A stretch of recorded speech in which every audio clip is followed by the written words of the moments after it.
Fred Mark Schwartz, ESPN. What was the defensive strategy in that final possession as far as fouling, not fouling, and what did you think when Iguodala launched that shot 5 seconds before the clock and the fact that he was so wide open?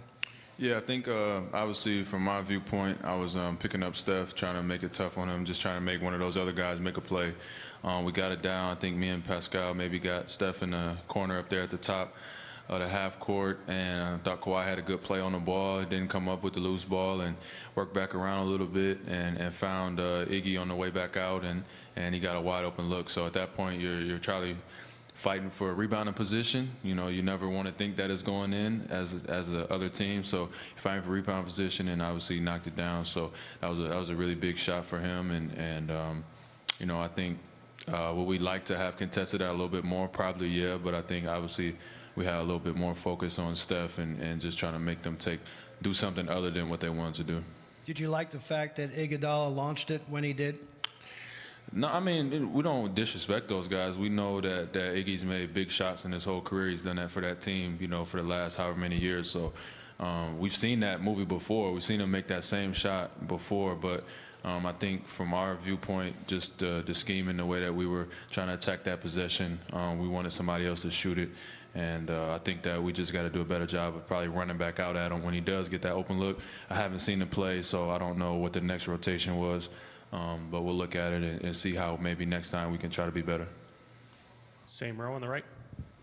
Freddie, Coach had talked about you guys just not being able to get set on defense, and particularly with the third quarter. Was there an issue there with pace that was throwing you guys off? Yeah, I think, overall, I think it just started too slow, and you can't do that against this team.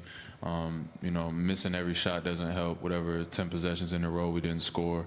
I'm not even sure. It didn't feel like we were even getting in the paint to control the tempo or the flow of the game. So they jumped out on us, and it was hard to get back set after that.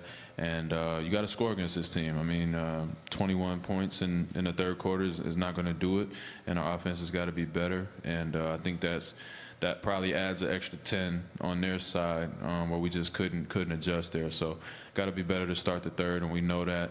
And that's something that we'll focus on and look at the tape and see how we can be better next game. On this side here on the aisle. Mike Bond from Rolling Stone. Fred, to elaborate on that run a little bit, tweak in the third. Obviously, we know Golden State is capable of doing that, but when it's happening, what are the conversations that are having there, and what's kind of the level of panic, if any, that's setting in? Yeah, no panic. Just trying to get our offense going. Like I said, I wasn't on the floor to start the third, so I can't speak to what those guys were thinking at the time. But once I got out there, just trying to be aggressive and stay aggressive, get some points on the board, just to try to, you know, weather that storm and weather the run that they were putting on us. So I think that when we have good offense and we're able to get our defense set, you know, we can live with that. But when we're turning the ball over and not getting good shots and not making any shots, and you got to guard those guys in transition every play, it gets tough, and that's what you saw.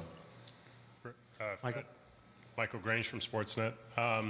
You know, you're matching up with Steph a lot. How difficult is it once he gets rid of the ball to kind of keep him in your sights? And yeah, he's tough. He's tough. He's best in the business, and you know, that's why he is who he is. He's such a smart player, and he knows how to get his shot.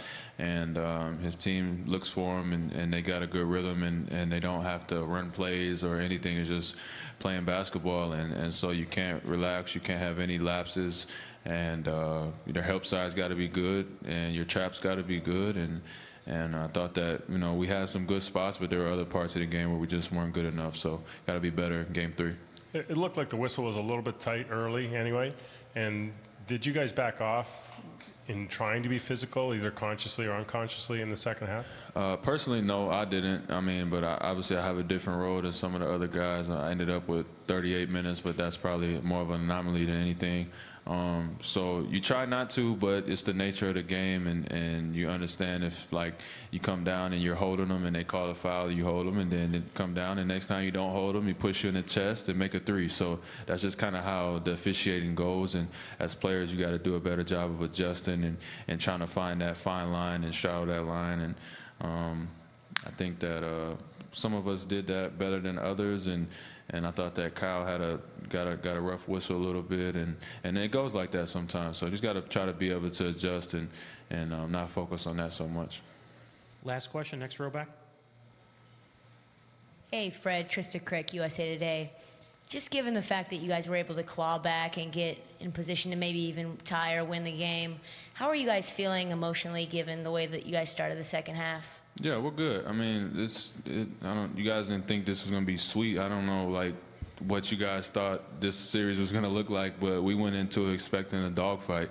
And yes, we won game one. I think everybody else outside of our locker room was a lot more excited than we were.